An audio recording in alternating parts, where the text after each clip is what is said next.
Hello friend. तो आज हम आप लोग के सामने एक टॉपिक पे जिक्र करने जा रहे हैं जिसका नाम है जावा डेवलपर। ठीक है, ये टॉपिक नहीं है। एक बहुत सारे लोग पूछते हैं कि हमको जावा डेवलपमेंट में जाना है और हम कहाँ से स्टार्ट करें। तो उन लोग के लिए मैं बताने जा रहा हूँ, आइदर फ्रेशर और एक्सपीरियंस।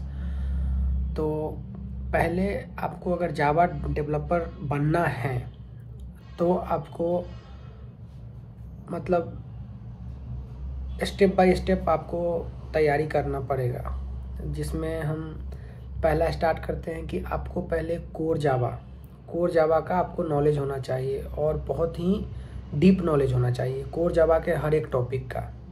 ठीक है, तो कोर जावा आप अच्छे से प्रिपेयर कर लीजिए। उसके बाद जावा 8 में जैसे कि फंक्शनल इंटरफेस, फंक्शनल प्रोग्रामिंग हो गया, फिर लैम्डा एक्सप्रेशन, उसके बाद stream API, date and time API, ये सब का नॉलेज बहुत ही ज़रूरी है। और फिर हम आपको बता दे रहे हैं। और एक और चीज़ इसमें है क्या कि आपको एल्गोरिथम और डेटा स्ट्रक्चर का नॉलेज आपको होना बहुत ज़रूरी है। जब ये सब चीज़ आपके पास आपको ये सब चीज़ों का नॉलेज हो गया तो आपको प्रैक्टिस करना ज़रूरी है। तो प्रैक्टिस करने के लिए आपको डिफरेंट प्लेटफॉर्म है, जैसे कि लीड कोड हो गया, हैकर रैंक हो गया, कोड फोर्स हो गया। वहाँ पे जाके आप अपना प्रैक्टिस कर सकते हैं। और जब ये सारे चीज़ हो गया तो हमको एक टूल का ज़रूरत पड़ता है। तो टूल में जैसे हम बात करते हैं, पहला IDE, इंटीग्रेटेड डेवलपमेंट इन्वायरमेंट।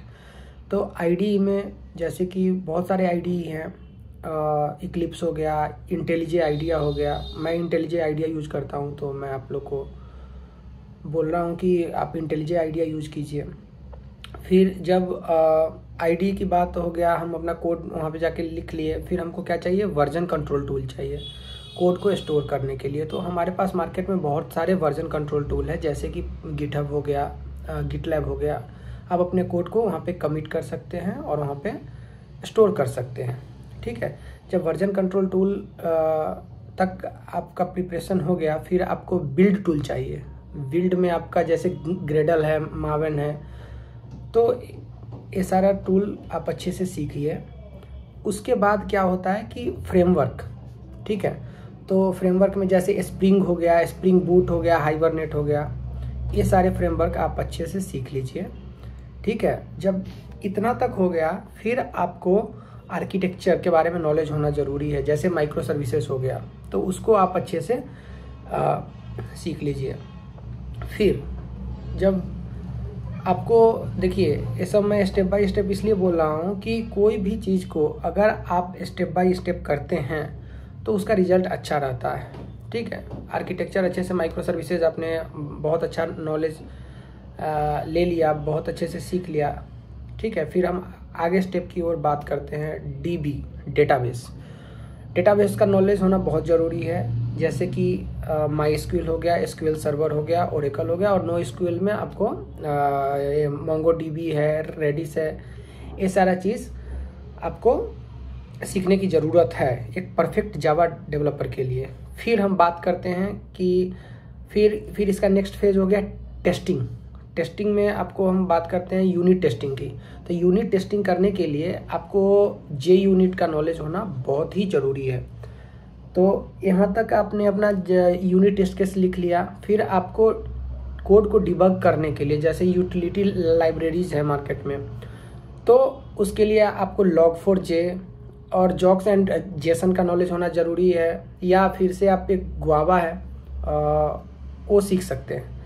ठीक है, ये सारे चीज़ का जब आपके पास नॉलेज हो गया तो एज ए जावा डेवलपर आपको थोड़ा क्लाउड प्लेटफॉर्म के बारे में भी नॉलेज होना ज़रूरी है। तो जैसे कि हो गया AWS है, Azure हो गया, GCP है, इन सब चीज़ों के बारे में आप सीखिए। ठीक है, और जब ठीक है, फिर इसके बाद एक नेक्स्ट स्टेप होता है कि एज ए जावा डेवलपर आपको डिज़ाइन पैटर्न आना चाहिए, जैसे कि स्ट्रक्चरल हो गया, बिहेवियरल डिज़ाइन हो गया, सिंगलटन हो गया, मैसेजिंग हो गया। फिर इस सब चीज़ों का नॉलेज बहुत ज़रूरी है।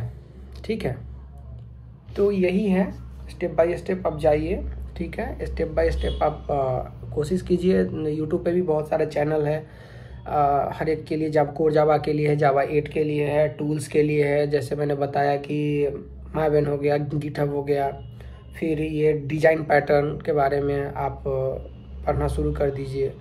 फिर देखिए, नॉलेज होना ज़रूरी है, लेकिन आप क्या कीजिए कि जब ये सब चीज़ आपके पास हो गया तो आप एक प्रोजेक्ट बनाना शुरू कीजिए, ठीक है। जैसे कि जावा हम लेते हैं, तो जावा में आप वेब डेवलपमेंट, मोबाइल डेवलपमेंट, इस सब के ऊपर एक प्रोजेक्ट बनाना शुरू कीजिए, तभी होगा। और यही है बेसिक चीज़। और आपको ऑनलाइन पढ़ने के लिए आपको या बहुत सारे मतलब वेबसाइट मिल जाएंगे, जैसे यूडेमी है, वहाँ पे जाके आप अच्छे से सीख सकते हैं। फिर लिंक्डइन लर्निंग है, बहुत सारे हैं साइट्स, वहाँ पे जाके स्टार्ट कर सकते हैं। लेकिन फ्रॉम स्क्रैच, कोई भी चीज़ को पहले स्क्रैच से स्टेप बाय स्टेप कीजिए। ऐसा नहीं कि हम सीधा सबको एकदम मिला दिए, मिक्स कर दिए, ऐसा नहीं करने का। जैसे मैंने स्टेप बताया है कि फर्स्ट स्टेप कोर जावा, फिर जावा 8, ठीक है ना। फिर उसके बाद डाटा स्ट्रक्चर एंड एल्गो, फिर प्रैक्टिस कीजिए, फिर टूल्स के बारे में सीखिए, ठीक है, कैसे इंटीग्रेट करते हैं। फिर उसके बाद रिपोजिटरीज, ये सब चीज़ के बारे में कीजिए। डेट्स ऑल, ज़्यादा कुछ नहीं है। और इसका डिटेल्स मैंने क्या क्या बोला है सब मैं इसमें यूट्यूब के अपने वीडियो के डिस्क्रिप्शन में लिखने जा रहा हूँ। डेट्स ऑल, इतना ही चीज़ करना है, ज़्यादा कुछ नहीं करना है। धन्यवाद, थैंक यू।